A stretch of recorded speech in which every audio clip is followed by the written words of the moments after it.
unfettered optimism does not come easily to the occupants of this sceptred isle. But maybe that's just me. But we produce things like the Smiths Yeah, yeah. and Joy Division. Right, right.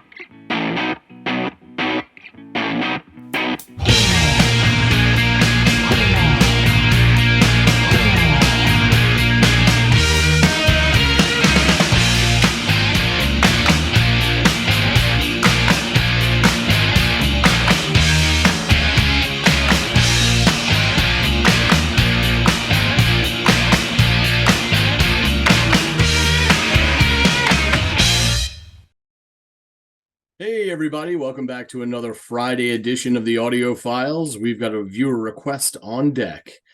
And this one is a track by a band that we've listened to on the channel before. Actually, it was only but a couple months ago, I believe, that we did this track.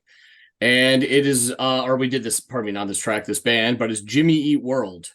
And this one comes from Gene Schlepp.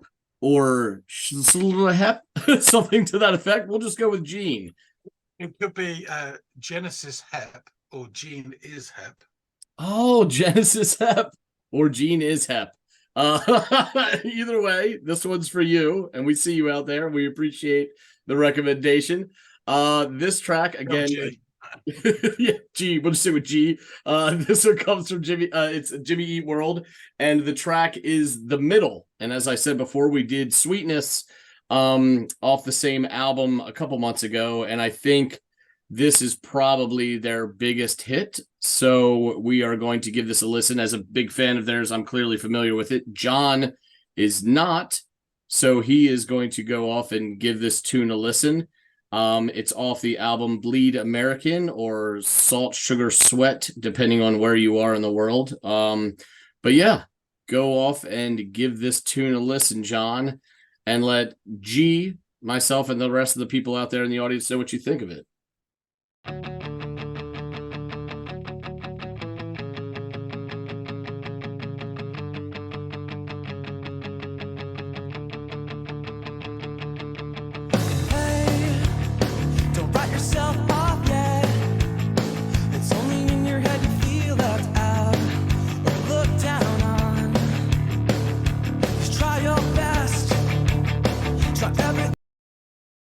I've heard this song before.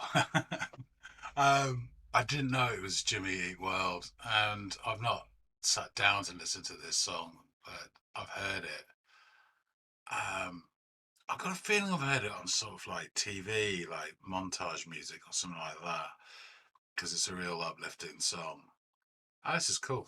All right, I'll get to listen to it properly, knowing what I'm listening to. Don't you worry what they tell themselves when you're away. It just takes some time, little girl, in a little out the right. Everything will be just fine. Everything will be alright. Hey. Such a short song. I'm gonna have to say that now. It's really simple. They keep it, but they don't need to do anything because it's just so catchy. That's a great, very simple chorus that sing along, recognize it immediately. I recognize the song immediately. Yeah, winner, chicken dinner. Love the guitars, that sort of chugging I've always liked. Has that air of optimism and a bit of defiance as well, I think. From what I feel of the song. Yeah, cool stuff. You know they're all the same. You know you're doing better on your own. So don't buy in. Live right now. Yeah, just be yourself. It doesn't matter if it's good enough for someone else. It just takes some time. Little girl in the middle of the ride. Everything will be just fine. Everything will be alright. It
it's over. Bloody hell. 2 minutes 45. Sweet, sweet, sweet. Yeah, this is a great song. It is really sort of poppy, but doesn't detract from it at all. Yeah, loved it, loved it, loved it. Let's get back to Andy and talk some more. All right. Welcome back. You gave that short little number a listen. What say you? Couple of things. One, I've not lived in the cave for that long, so actually, I do know this song. Well, when I say I know it, I have heard it before. Okay. I didn't know the artist or the name of the song, but I have heard it.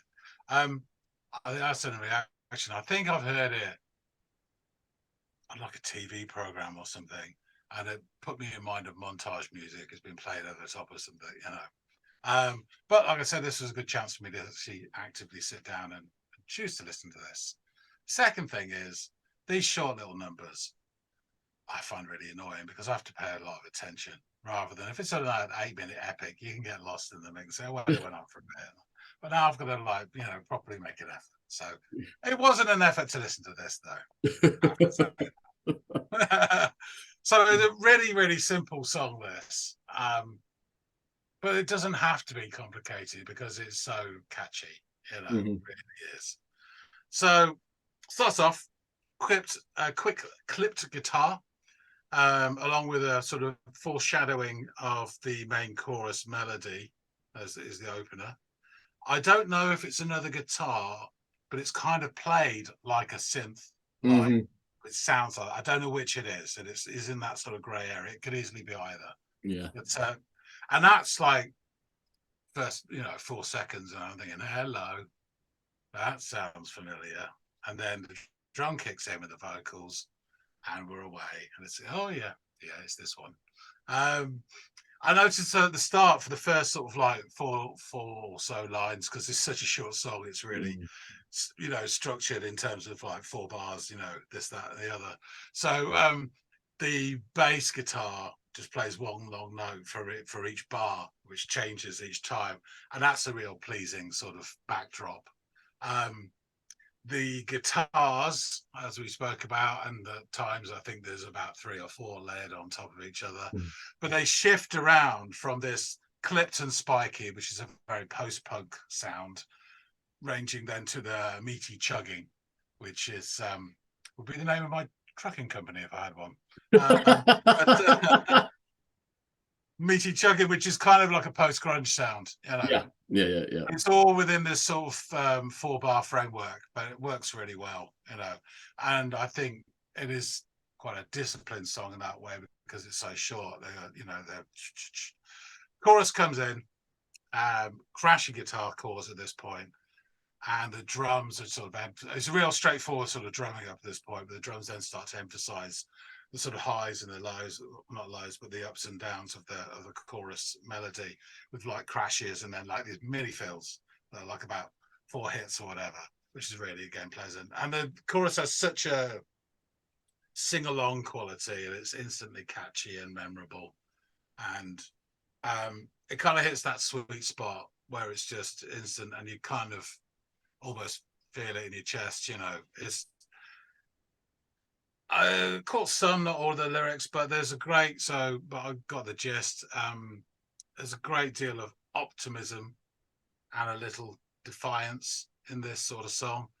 And I have to say, from my biased viewpoint across the pond, that to my ears, it could only be, and I don't mean this word in a detriment, but like a juvenile or youthful American song. Unfettered optimism does not come easily to the occupants of this sceptred isle. But maybe that's just me. But we produce things like the Smiths. Yeah. Joy Division. Right. But no, there is obviously, but it felt so.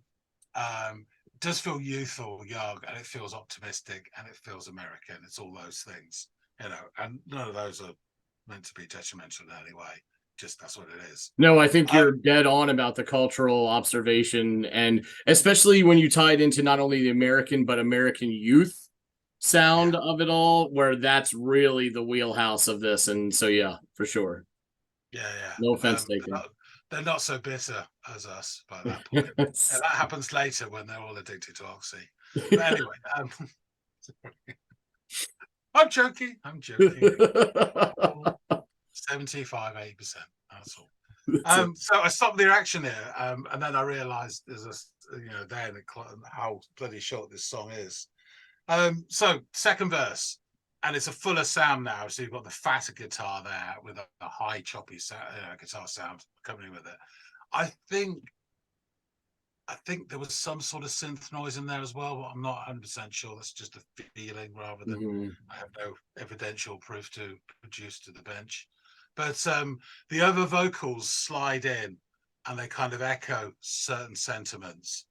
And it's like little reinforcements of your resolve from that little inner voice inside you. You sing blah, blah, blah on your own, good enough, you're not good enough, etc. And then the chorus comes in again, and I managed to get down the lyrics and repeat them quite a bit. I wasn't sure about one word, but it just takes some time. Little girl, you're in the middle of the everything's going to be just fine. Everything's going to be all right. Which you couldn't get more sort of optimistic and lovely as that. Then there's this real fun guitar solo, which kicks off with an exuberant "ooh." And the solo feels quite old-fashioned, even with like the sliding up the scale. It's done in that way that it's not in any way a sort of a show of his skills on the guitar. It's Yeah. just making a noise which he really likes, and that's what I quite like about it. Again, it's that kind of youthful exuberance sort of thing, rather than trying to do your Eddie Van Halen or whatever. And then it comes back in at the beginning of the third verse. There's a nice little short 2-second bit where it's these Casio sounds are in with just the Yes, vocals. I love that Uh, little part there. That little. and then for this verse, the guitars sound the most 80s of all of the song. Is that sort of chugging, creeping, people almost running on the spot to get ready. And it felt like it would fit into the Breakfast Club montage bit 100%, that Mm, little bit there. It's real, feels like yeah. that. And then there's loads of little affirmations from the sort of backing vocals. Feel that out. Just do your best, everything you can, and bitter hearts. Yeah. There's another big chorus, catchy as shit, and then we're done. It's like someone just slammed the door shut. Mhm. Then it's fade out or whatever. It's stopped. 2 minutes 45 I wrote down of infectious poppy sounds. It is very poppy for what it is, and I've never really paid that much attention to Jimmy Eat World. I kind of pigeonholed them in my brain as like kind of in between that sort of 80s indie pop and grungy. They're sort of that middle ground, Mhm. with certain heavy guitar sound noise, but very much coming from a pop almost, approach. That's my opinion of them without really knowing a lot about them. But this is a poppy little number, and it's like we said before, when it works, there's nothing wrong with it at all, and it's a great song, and I really enjoyed it. Yeah, yeah, yeah. I'm glad you liked it. And it is all the things that you described, and it's, I guess, a point that you raised that's really a important one to point out. I think is like how it has this coming of age film type soundtrack quality to it, and I think it's interesting that you allude to all these like nods to 80s style music or to some 80s style music in the song, and that's really when the coming of age film, like that was the genesis period for those Yeah, movies. John Hughes. Yeah, Yeah, exactly. And the funny thing is that those styles of films had a bit of a renaissance in the late not early 2000s time period, which is when this came out. So there is some interest. You can maybe do some deduction or correlation as to how and why these things, why they tapped into this sound. and how the music fits the films that it evokes in you when you hear it. So all that kind of dovetails into one another and kind of really checks out and makes a lot of sense. And I'm glad that you picked up on that because it's obvious when you think on it for a bit. Yeah, this song is like basically a major attribution to why these guys are still around and how this song kind of saved their musical careers. And I'll get onto that a little bit here in my notes, but it's I think the individual Gene who or Genesis whoever who decided that we should give this song a go on the channel even made point of that in their posting and request for this, that as simple as it is, here and gone in 245, like you said, it is wildly important to them being around still and to have had success and everything. So it's kind of important in the world of Jimmy Eat World. So again, it's a song by American rock band Jimmy Eat World. We've talked about them at length in the Sweetness video, so I will link that down below for all you guys out there if you want to go back and check out some more information about them. I'm just going to stick mainly to the song on this one.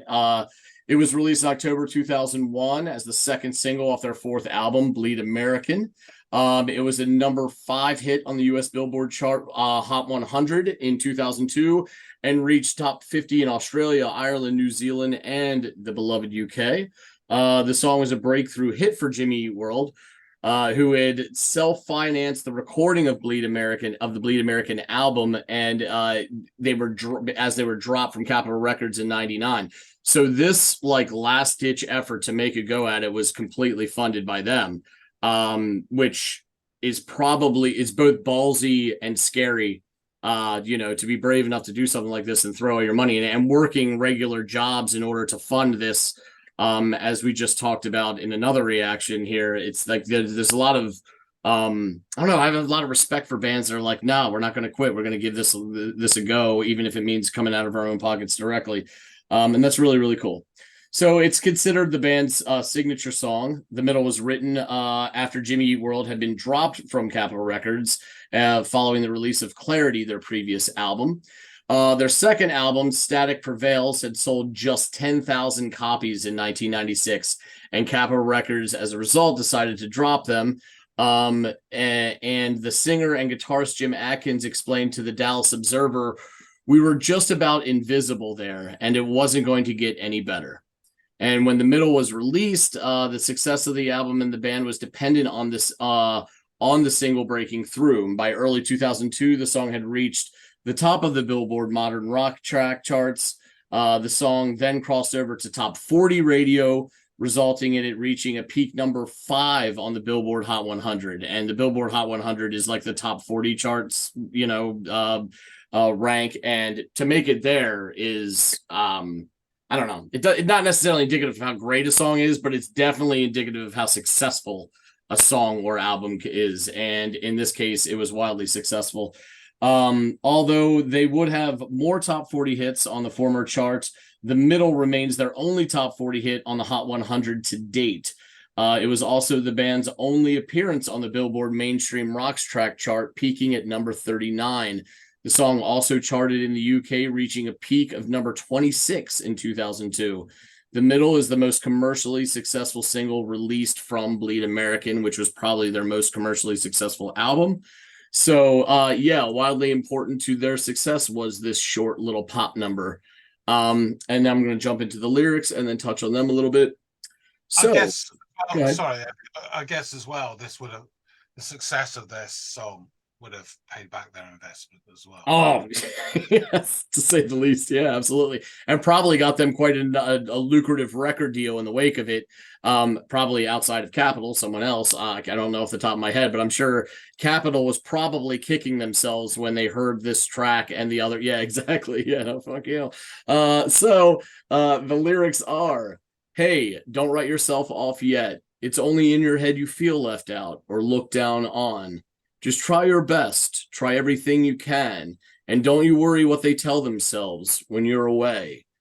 It just takes some time. Little girl, you're in the middle of the ride. Everything will be just fine. Everything will be all right, all right.